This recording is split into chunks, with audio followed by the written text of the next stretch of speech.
Promo റിവ്യൂയിലേക്ക് എല്ലാവർക്കും സ്വാഗതം. ഈ റിവ്യൂ ഇഷ്ടപ്പെടുവാണെങ്കിൽ ഒന്ന് ലൈക്ക് ചെയ്തും സബ്സ്ക്രൈബ് ചെയ്തും സപ്പോർട്ട് ചെയ്യണേ. അപ്പോൾ നവ്യയുടെ സത്യങ്ങളൊന്നും പറയാൻ പറ്റിയില്ല. നവ്യ ആത്മഹത്യ ചെയ്യുമെന്നുള്ള പേടി കൊണ്ട് ആരും ഒന്നും പറയുന്നില്ല, വീണ്ടും മൂടി വയ്ക്കുവാണ്.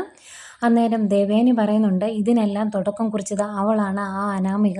അവളെ വെറുതെ വിടരുത്, അവൾക്കും അവളുടെ അച്ഛനും കിട്ടാനുള്ള തിരിച്ചടിയൊക്കെ കിട്ടണം എന്നിങ്ങനെ ഭയങ്കര ദേഷ്യത്തോട് പറയുന്നുണ്ട്.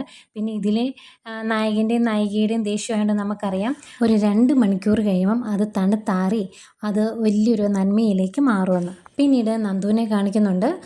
നന്ദു പറയുവാണ്, ഇതിനെല്ലാം പുറകിൽ അഭിയാണോ എന്ന് എനിക്ക് സംശയമുണ്ട്.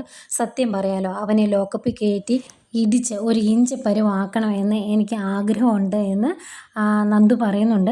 പിന്നെ കാണിക്കുന്നത് നമ്മുടെ നേരെ വിവാഹം ആലോചിച്ച് ഇതേ കനകയുടെയും ഗോവിന്ദൻ്റെ മുന്നിലേക്ക് വന്നിരിക്കുന്നു. എന്നിട്ട് പറയുവാണ്, നന്ദുവിനെ എനിക്ക് എൻ്റെ ജീവിതത്തിലേക്ക് കൂട്ടിക്കൊണ്ട് പോകണമെന്ന് ആഗ്രഹമുണ്ട്, മറ്റ് തടസ്സങ്ങളൊന്നും ഇല്ലെങ്കിൽ നമുക്ക് മുഹൂർത്തം കുറിപ്പിച്ചാലോ എന്ന് ചോദിക്കുന്നു. അന്തം വിട്ടിരിക്കുവാണ് കനകയും ഗോവിന്ദനും. ഇതറിഞ്ഞിട്ടാണെന്ന് തോന്നും ഇത്തിരി കലിപ്പിൽ നിൽക്കുന്ന നമ്മുടെ നന്ദുവിനെയും കാണിക്കുന്നുണ്ട്. ഇതൊക്കെയായിരുന്നു പ്രമുഖ വിശേഷങ്ങൾ.